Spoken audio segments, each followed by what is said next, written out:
Let's look at Matthew 28, verse 20. And it says this. This is Jesus' words right after he says in verse 19, "Go therefore and make disciples of all nations, baptizing them in the name of the Father, Son, and the Holy Spirit." Now here's verse 20. "Teaching them to observe everything I have commanded you." We're going to stop right there before we do anything else. Now, last week I introduced an image. If we can put the image back up of the merry-go-round. For some of you, this has very fond memories. For some of you, very traumatic ones, I'm sure.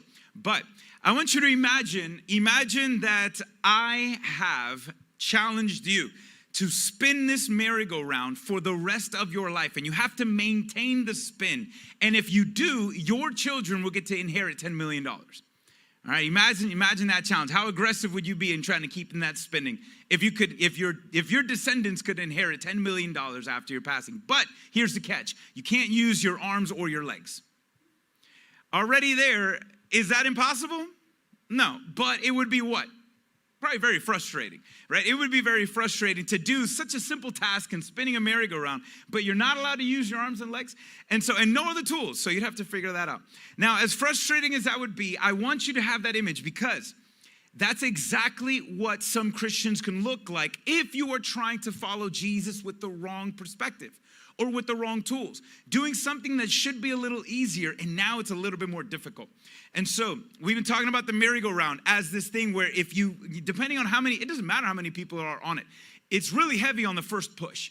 But the more you push it in the same direction, the easier that it gets. And so we're looking at a few pushes that if Christians do, if we have these habits of doing these three things on a regular basis, it will actually help us to follow God easier. And it gets a little bit more enjoyable.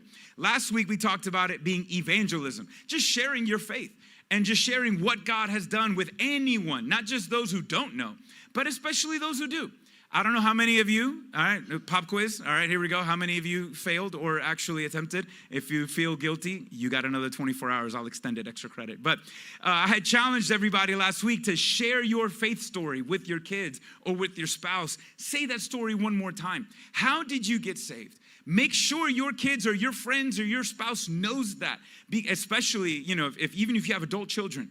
Tell that story over and over again because now that becomes part of their history. And the more they get to hear the story, it becomes embedded in them. So that's a big deal. So last week was evangelize, to urge people to follow Jesus. But today it's going to be another E word, equip, which is to give tools. Now, I need a bag and I need 3 volunteers. So I need this bag. I need 3 people to come up here and really quick. This is not going to be hard nor neither difficult, but I need 3 people.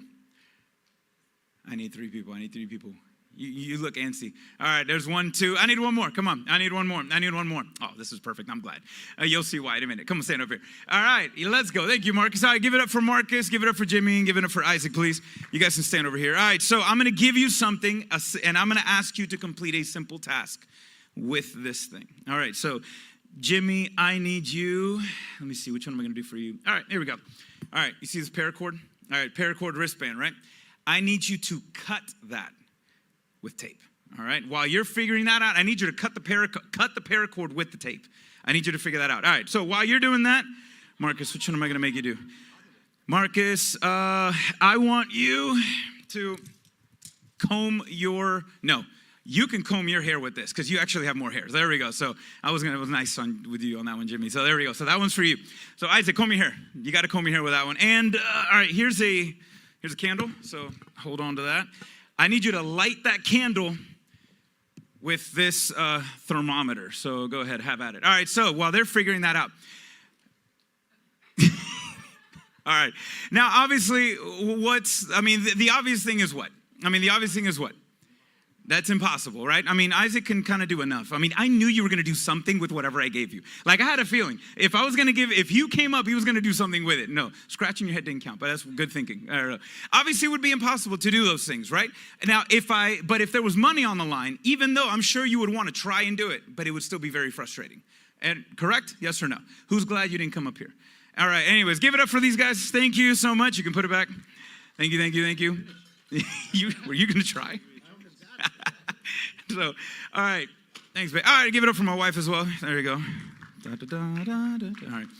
So, I wanted to you guys to have this image of, again, doing something simple. But first off, all those three things are simple, right? Comb your hair.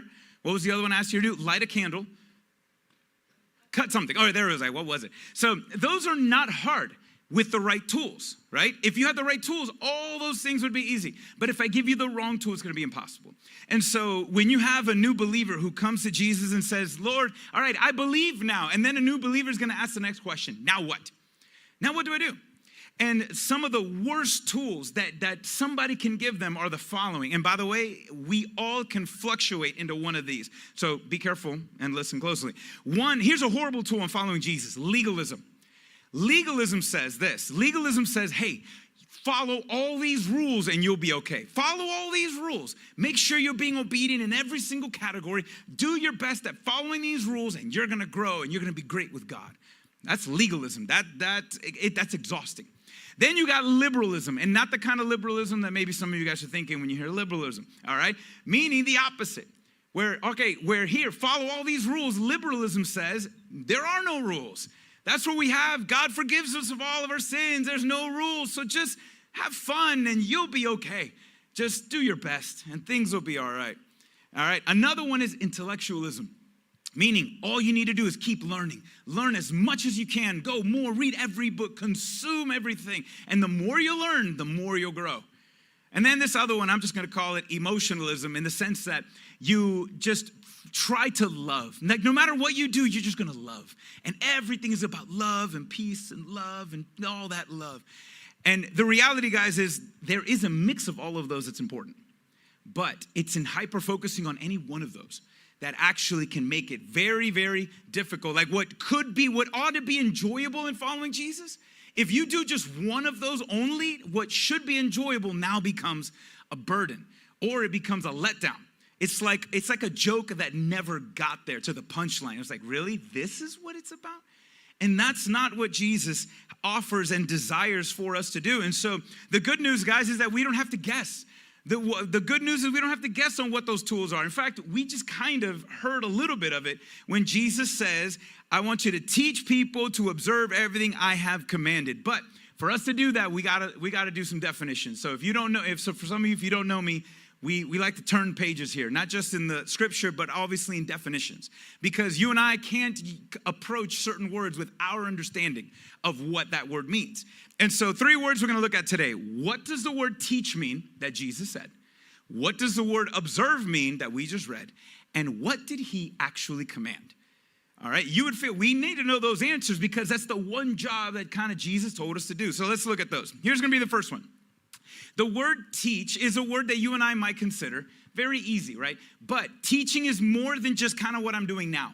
In fact, it's a little bit opposite. Now, I could be teaching you at this moment, but this is more of a monologue, right? I'm talking to you and you're just kind of watching, hopefully taking notes or pretending to take notes. I can tell the difference. I've been a teacher for a long time, all right? And so, but that's not this, and it is at the same time. But the word teach means to explain something, but that word that Jesus used actually means to discuss. So when you hear discuss, what pops into your mind already? If you're, now I'm asking participation here. If you're discussing something, what does that look like? It looks like this right there. You saw that? It's an interactive thing. It's not just me telling you sit down, you listen, you be quiet, you take notes. No, discussing is this engagement. And it's not just me asking questions and you answering them. It's also you asking questions and answering them. And all of that is together. But also that word teach implies to model. Meaning the way that you live teaches people. Not just what you say, it's how you live. But my favorite part of that definition of the word teach, because already there for some of you, you can be like, I don't like this already, all right? To teach people, that's, I don't know, that's too hard, that's too difficult. We talked about this a little bit last week. But one thing was just to share your faith. Now this is a little bit layered onto that. It's teach others a little bit beyond that, like help unpack that. What does it mean that we're saved? What does it mean of what Jesus did? Unpack that more. And some of you might have that little bit of I'm a little nervous, I don't know if I can. But you know what? I know this about each and every one of you, though I don't know all you guys equally. The word teach here also talks about it communicates, talk about something you're passionate about. Now, I want to know, What is something that you are passionate about?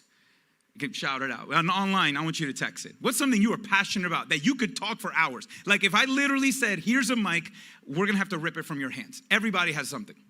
What are you passionate about? Anybody? What's a hobby that you love? What's something that when the topic comes up in conversation, you're right there, ready to jump in? Anybody? What's one? Oh, we're not moving on until I get an answer. So let's go. What are you passionate about? Food. There you go. Food. That was like 3 people. Food. Okay, look at that. So, all right, now food, eating it or cooking it? See, so, okay, yes. So eating it, right? Or cooking it. Maybe some of you, if you're a foodie, hey, let me tell you about a new restaurant I just went to. A new recipe I just saw on TikTok I tried, right? Some other things you could be passionate about. Sports. Oh, man. Sports. Get somebody going and boom. Right? If somebody walked up to you, look, in fishing, right? If somebody says, hey, can you tell me, like, I'm new to this country. I don't know about soccer. I've never seen it. Jimmy, I'm sure you'd light up. I'm like, oh, let me talk to you about some soccer. Let me talk to you about making sourdough bread. Let me one of those, right? So everybody has something you're passionate about. And when you begin to talk about what you're passionate about, guess what happens to all of you? That anxiety, that fear, it goes away. And you become a public speaker instantly. Why? Because you have confidence. Because what are you doing? You are talking about what you're passionate about. Guys, that's what Jesus says. Teach people to observe. He says, hey, if you're a believer in Jesus, should you not be passionate about who Christ is? You ought to be. And so sharing the faith and sharing what you're learning should actually be fun. You're like, oh my gosh, let me tell you what I learned recently. Let me tell you something that I saw last week or in my Bible study or something. That's all he's asking us to do, to share with passion, but that doesn't happen automatically. In fact, let me show you. Can you put Hebrews 5:12 up here? Look at this. The author writes to these Jewish believers, and look what he says. It's kind of shocking. He says, the problem, let me go to it. In fact, no, I'm going to read it up here. It says, although by this time you ought to be teachers. He's talking to just regular, everyday believers. He's like, some of you ought to be teachers by now. But you need someone to teach you the basics, the basic principles of God's revelation again. You need milk, not solid food. Now, this is shocking. Now, this is like the equivalent of, all right, imagine now you have a 18-year-old boy, all right, who is still being fed baby food as they doom scroll on TikTok. I got evidence. Look at that. All right, imagine that. All right, can you guys look at that? Imagine that scenario there. What opinion would you have of the parent? What opinion would you have of that kid? All right? Obviously, what's the problem here? This kid should do better, right? I was like, wait, why are you still eating baby food and why are you still being fed? Come on, you should know better by now. Well, guys, that's what the author, in all love, by the way, in all love, the author is telling that early group of Christians, like saying, listen, you guys ought to be telling other people, but you have to constantly be reminded of the basics, not because they're not smart enough. And it's not because they're incapable of understanding deep things. The fact that if you read it in context, they just didn't care. Like they were like, all right, great, we're saved. And I was like, all right, there's more to it. I was like, nah, I'm good. I'm all right. I figured it out. That's okay. The Jesus thing, the forgiveness thing, I'll rock with that. All right, but I don't need it. I'm too busy. And he's like, oh, you ought to be, and you so could be, but you are just, again, their faith has stalled because they first off, they're constantly being fed because they haven't grown to that part where he's like, listen, it's also you sharing with somebody else. You encouraging somebody else. That's what it's being fed and feeding others. And so with that, this is where James 1:22, I told you Marilyn is earlier, because every time I read this verse, I always think of Marilyn's face. And so if James says in 1:22, he tells, hey, you got to be a doer of the word, not just a hearer. You don't just, I heard the word, wow, I got the fuzzies, I got the goosebumps, all right, I learned something, all right, time to move on, go to the next thing. No, like you're missing out on so much. You're missing out on so much. If you only think following Jesus is all about how much you can get out of it. The sad part is we just talked about this. If all you're concerned about is you growing, you actually can't. Y'all caught that? If you're only concerned about yourself and you growing, you actually won't. It doesn't work this way. In fact, your growth is tied to your engagement and your participation in helping somebody learn something. Like, that's really it. It's applying and sharing and modeling. That's it. And by the way, here's the good news, guys. You don't have to have all the answers. You don't. You know why that's encouraging? Because I don't, okay? I can stand up here and I look, and this, by the way, what we do on a weekend like this, I'm modeling this. I stand up here sharing what I know, what I have been able to figure out and pray about and study. But you know what? There's more to this text that I didn't have time to figure out or time to look into. But you know what? I'm just here sharing what I've come to learn. And then guess what your responsibility is going to do? Share whatever you have learned with someone. That's it. But the thing, guys, that before we move on, it's this. Teaching is not optional because you are teaching somebody. You are teaching somebody about life, about who you are, about what you believe with every word, with every action, and with every silence. You are teaching somebody. But the goal is here. What are we supposed to teach? What did Jesus say? He says, teach people to do what with my commands? I want you to notice, what did he not say? He didn't say, teach people to obey my commands. He didn't say that. He said a different word that kind of implied it. He didn't say teach people to obey. He said teach people to observe. And let's look at that word. Now that's going to be our next word here. He said teach others to observe what I have commanded. Now, observe includes obedience, but it's more than that. And guys, this is, again, a little bit of that anchor that I want to give, that extra one. Because when you just focus on the obedience, you're into that. You can be easily into this legalist mode that all you care about is how good of a scorecard you have on what you've done. And if you could have a great week, but you messed up one time and now you felt like it was all for nothing. And so what does that mean? It implies obedience, but observe is super cool. Because obey is just what to do. But do you know what the word observe means? It's not just what to do. It's how you do it. It's not so much the what. It's the how. And that word observe means to guard. So when he says, I want you to teach people how to guard my commands, how to keep them, not just to do them, but it's how to do it and how to hold on. So you are not misled into doing something else or misapplying it. It's how to do it and how to hold on. In fact, that same word, and by the way, this is a fun word for if you want to do word studies or if you're reading the Bible, a great way to better understand a word, find out wherever that word is used somewhere else. And this is where that word observed was used in my same Bible, but translated to a different English word. Let's look at it. Can you put 2 Timothy 4:7 up? I want you to look at this. Same word is there, and I want you to try to guess which one is it. Look on there. Which one of those was translated observe in Matthew, and which one is now different in Paul's? They use the same Greek word. You figured it out? Should be easy. Paul tells Timothy, I have fought the good fight. I have fought the good fight. I have finished the race. I have observed the faith. That's the one. I have kept the faith.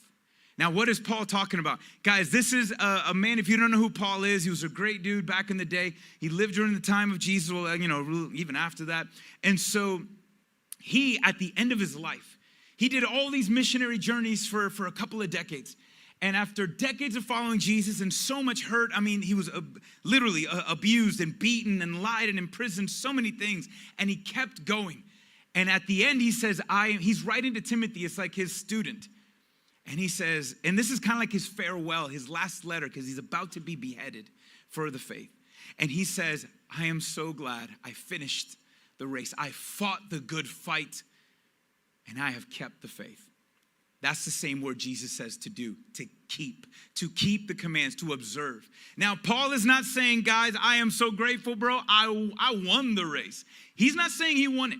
Like, man, I ran so good, ain't nobody going to catch up to me. Look at all the things that I wrote that everybody's going to be studying for 2 millennials, and some. Guys, we can argue that Paul ran his race well, but Paul is not excited that he ran his race better than anybody else.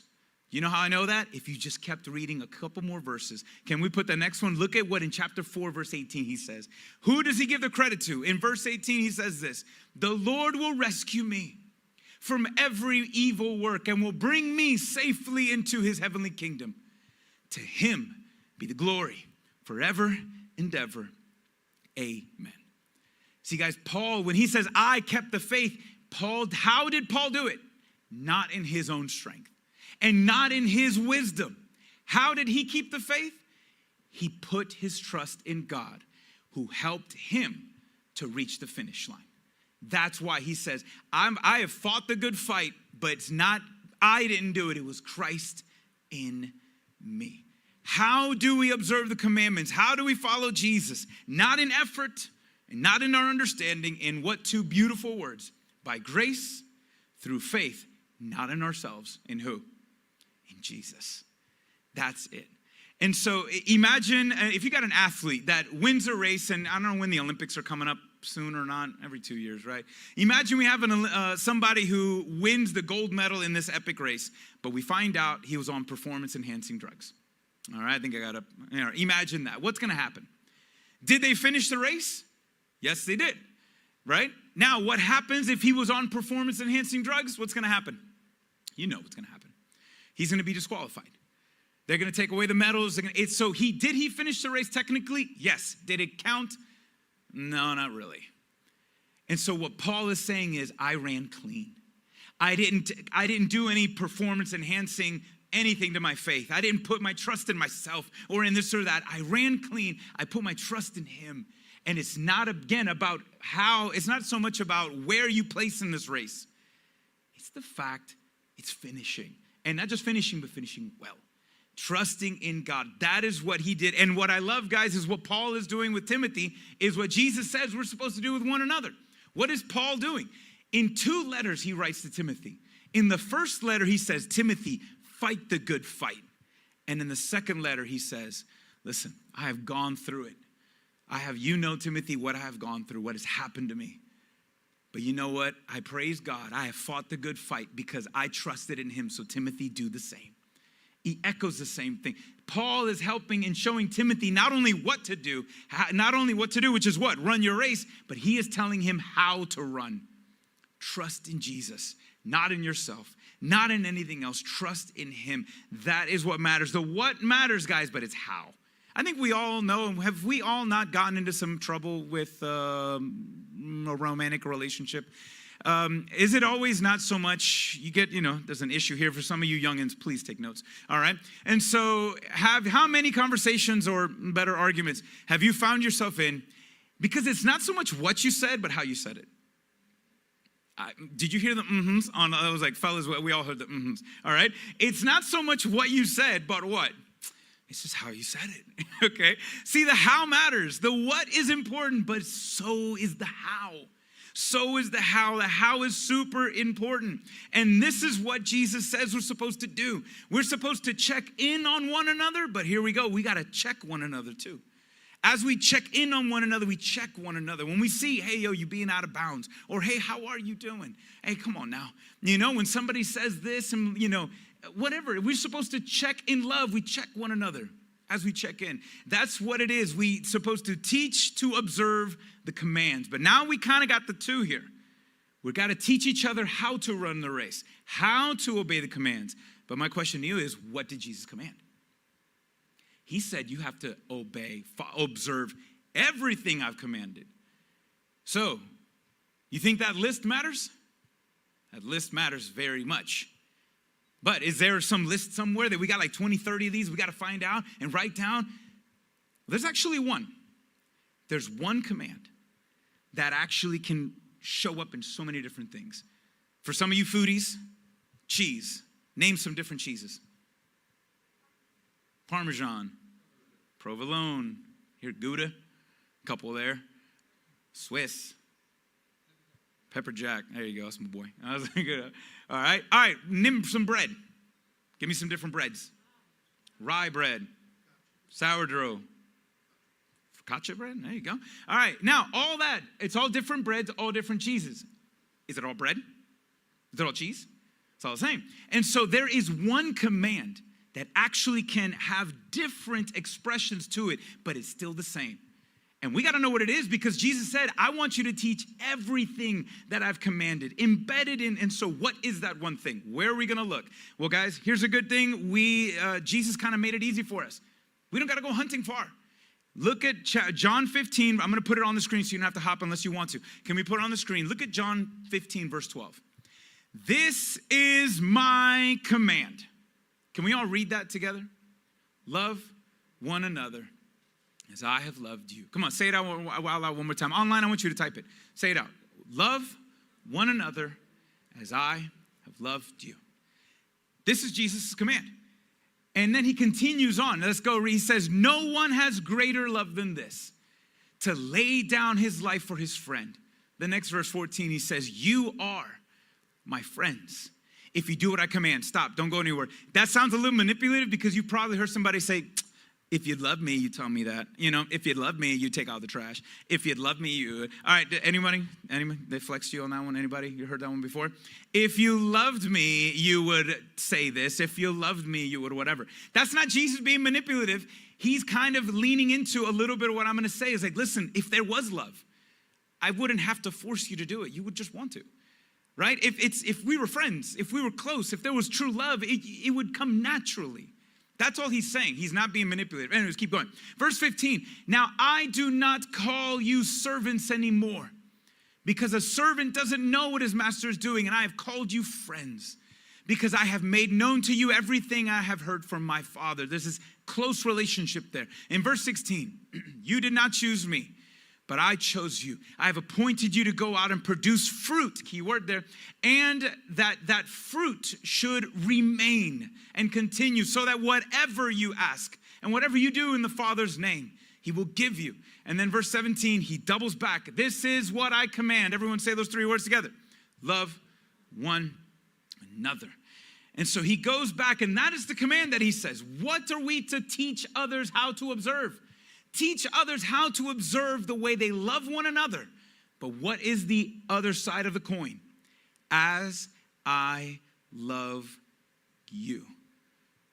Love others as I have loved you. That same love word is the same love word that we find in a very famous verse. John also wrote it. You want to guess?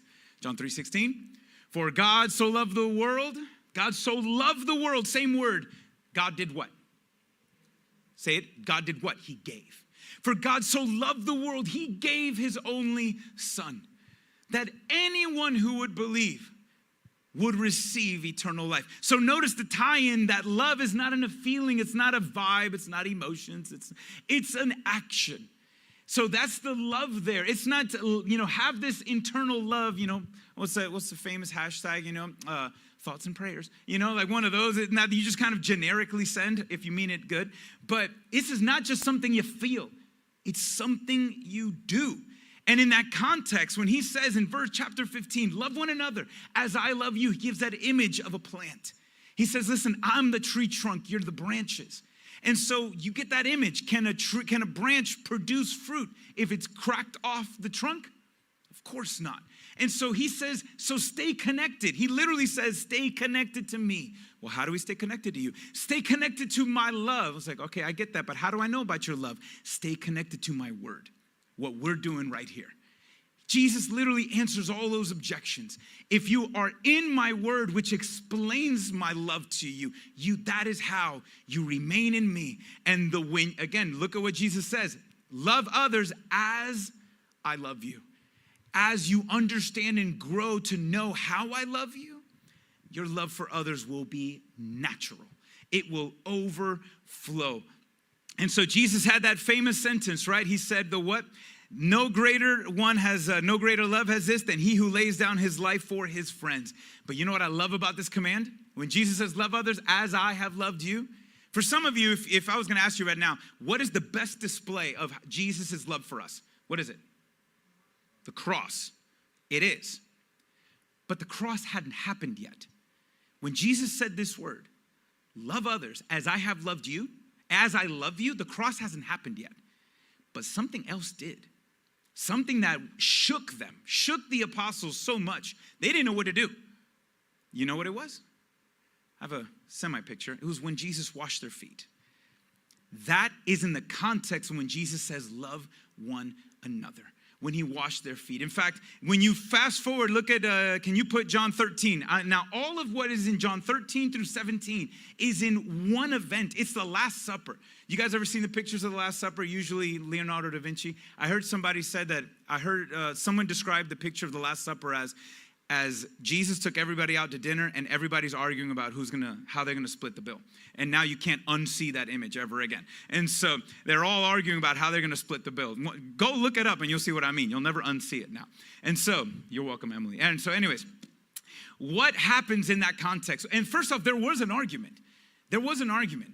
Right before, everyone's arguing about who's the greatest. All of the 12, actually, yeah, including Judas, he was there. All of the 12 were saying, no, man, I'm the greatest. No, I'm the greatest. It sounds like Muhammad Ali-ish, right? Very much like that for some of you. All right, no, I'm the greatest. Why are they having this argument? Because nobody wants this job. The one who was the least in a group. So this is back in the day. So if you showed up, this is kind of like if you're the youngin', anybody here the baby in the family? All right, do you tend to get, sometimes the baby gets beat up and sometimes the baby gets everything. I don't know which one. You got beat up? Oh, all right, look at that. So sometimes they get spoiled. But anyways, this was, what would happen is the one who was the least in a group. If you were going to go to dinner and you gathered at somebody's house, whoever was on the least in the social status had to wash everyone's feet. And that was a big deal. Culturally, hospitality, guys, that was a huge thing for people. And so, why was there an argument in the Last Supper? Because nobody wanted to be like, I ain't washing your feet, Peter. I was like, you know you're gonna. I was like, they were arguing about that. They were all arguing about who was greater. And in that argument, Jesus doesn't say a word. He takes off a jacket or whatever he had, and he begins to wash their feet, and the argument stops. Because everyone was like, wait, what? They don't know what to say. Everyone's lost for words. Because even though they were arguing about who was the greatest, none of them had any issue with Jesus being the greatest. So they're shocked that he is not just doing something. I'm like, no one's going to do it? Fine, I'll do it. And I know I've pulled that one at the house sometimes, right? Ain't no one going to do it? Okay, I guess I will. But that's not Jesus. He goes down and starts to wash their feet. One by one, Peter's the only one that can't handle it anymore. And Peter's like, no. What are you doing? You can't do this, Jesus. No, this isn't right. And Jesus says, no, I have to. And after that moment, Jay, can you put up John 13? It's right after Jesus washes Peter's feet that Jesus says this in verse 12. When Jesus said, wash their feet, and he put on his outer clothes like a jacket, he reclines back, and now this is his first words. Everyone is hushed, listening. They're not processing what's going on here. What? Jesus says, do you know what I just did? Verse 13. You call me teacher and Lord. Put the verse next one. Say, you call me teacher and Lord, and you are speaking rightly, since this is what I am. I am your Lord. But he continues on. What I just read the other one. You call me teacher and Lord. Put the next verse 14. So if your Lord and teacher have washed your feet, you also ought to wash one another's feet. Verse 15, for I have given you an example that you also should do, just as I have done for you. Verse 16, truly I tell you, a servant is not greater than his master, and a messenger is not greater than the one who sent him. And then a few verses later, chapter 13, verse 34, the first time he says, I give you a new command. Love one another. Just as I have loved you, you also love one another. It's in the context of the washing the feet. Instead of having this argument about, hey, I'm better than so-and-so, and I'm better than so-and-so. No. I was like, we see that there is no greater and no better way to live your life than in service to another. What was the problem with the Hebrews? They didn't care about anybody else, and so that's why they could not grow. They were not focused on themselves. They were only focused on themselves. And so this is a beautiful invitation, guys, that when we look at this, and forget the washing of the feet, that was shocking enough. But within 24 hours of Jesus doing that very thing, he outdid himself.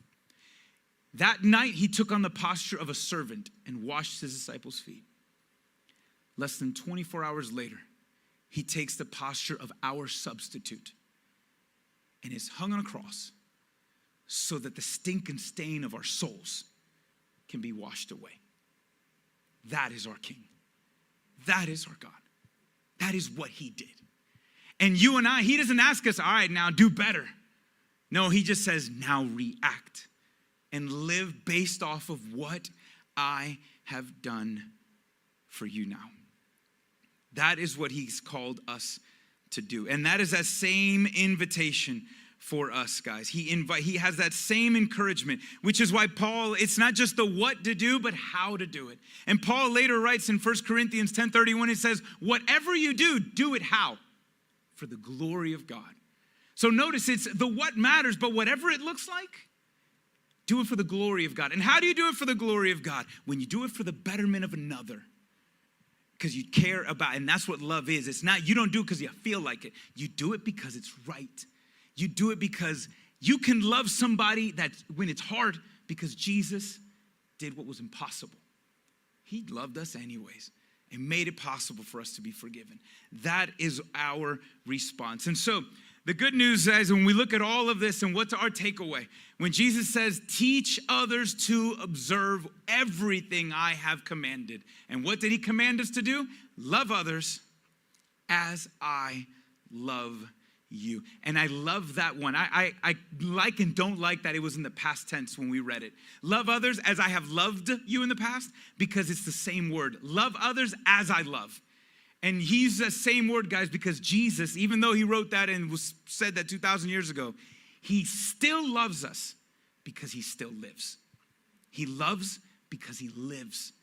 And that's how you and I ought to live our life in response. And again, we can't fix ourselves. This is not about us growing because, again, that's legalism, liberalism, intellectualism, emotionalism, all the isms. All the isms is when you try to drive the car, when you try to do it all, when you are trying to be the one to do it. But it does not work like that. You actually spin the merry-go-round in the wrong direction. And then you wonder, I don't get it. How come I'm not growing? This is all a lie. No, you're just going backwards. But here's the beautiful thing in what Jesus says. If I could remix it to help it land one more time, and we're going to end with this. What does Jesus mean when he says, teach others how to observe what I've commanded? Well, let's put the bottom line on the screen. It's this. How do we do that? By understanding this, that God produces obedience through us when we observe what Jesus has done for us. Guys, we can't put the cart in front of the horse. We can't do one in front of the other. What are we called to do? The more you learn about the love of Jesus, what he did for you, what he is doing now, and what he still promises to do, the more you learn about the love of God, the more the love of God flows through you. You see, again, you begin to be passionate about this because, again, it's a beautiful gift. And guys, the love of Jesus displayed on the cross is not something we graduate from. I said this last week. You mature in it. You mature in it. He produces obedience. And I know for some of us, and I grew up, guys, with two things. Number one, I felt like my testimony was garbage because I grew up in the church and I was a good kid, but I wasn't perfect, but I was all right. And I didn't have a crazy testimony. I wasn't lost like this or wilding out like that. But even when I found out that I could not stop doing fill in the blank, I would still lie. I would still do this. I would still hate somebody. And even the smallest lie and just hating someone for a second already condemned me in front of a holy God, and I couldn't fix myself. And that's when I realized I am no different than whoever or evil person that you can ever think of. We are the same. But God would show no favoritism to him nor me. He would save both of us if we trusted in him. And so, guys, that is all he asks us to do, is live in response to that. So I'm going to challenge the Christian here as we close. Listen, if you're a believer, you call yourself a Christian, then reflect on Jesus' words that is to each and every one of you. Teach others to observe what I've commanded. So I want to ask you, who is teaching you? What are you learning? And how are you observing it? How are you observing maybe you're learning great things in the word, but are you just hearing it or are you applying it? the best that you can. And the good news, guys, about all of this is to be able to teach somebody. You don't need all the answers. You don't need to be the best example. Just share what you know. Share what you've encountered. That is literally all he asks of you and I, is to reflect in those things. And so I want you to ask yourself, how are you observing what you're learning? And guys, if you're like me, you're going to find some areas that you need to grow in. And that's what's awesome about the love of God. He knows our failures and faults better than you and I do, and it doesn't make him love us any less. He just wants us to learn that, experience that, trust in that, and reflect that. Because even John 3:16, we're supposed, God so loved the world he gave. In 1 John 3:16, he says, we have come to know love in this way, that he laid down his life for us. How does God love us? He laid down his life for us. And then John follows, I was saying, and we should also lay our lives down. See, there it is. We love others out of an overflow and a response to the fact that how God has loved, does love, and will forever love. This is how we mature and grow in the faith, and we should never grow tired of this. To share about what we're passionate about, oh no, that is a life-giving thing. And that is something we cannot ignore. We cannot ignore. And if anybody that's watching me now or later or even here, if you second guess where you stand with God, if you are not sure right now, if you had to stand before God and you had an anxiety here, listen, what Jesus did for us is beautiful because it's meant to take that anxiety away. We don't have to worry about what he will say one day when we stand before him. If you put your trust in him, recognizing and realizing that, you know what? It is all about what he did. It is not in response to what I have done. And so, yeah, guys, look, you have to look at yourself and realize, just like I did, and just like so many here, every one of us has fallen short. But the beautiful part is that Jesus did not. And Jesus can, and anyone who reaches out to him, he will grab a hold. That is what Jesus has done for, and when we, and his grip, I like to say his grip don't slip. If you put your trust in him, he will carry you across the finish line. That's what Paul said, and that's what I'm holding to, and that's what we all have. And that's, guys, this is not a chore. To teach others to observe the commandments, this is an awesome thing that we get to do all the time. It is not life-draining. It ought to be life-giving when we do it by grace, in faith. And so I want to challenge each and every one of us as we wrap up is this. I pray that we may all let the love of Christ seize our hearts and steady our minds as his truth spins out from our lives. Again, not by our strength, but by his grace. And not for our fame, but for his glory. And not just for ourselves, but for the good of another, especially the one who doesn't know God yet. Amen? Amen.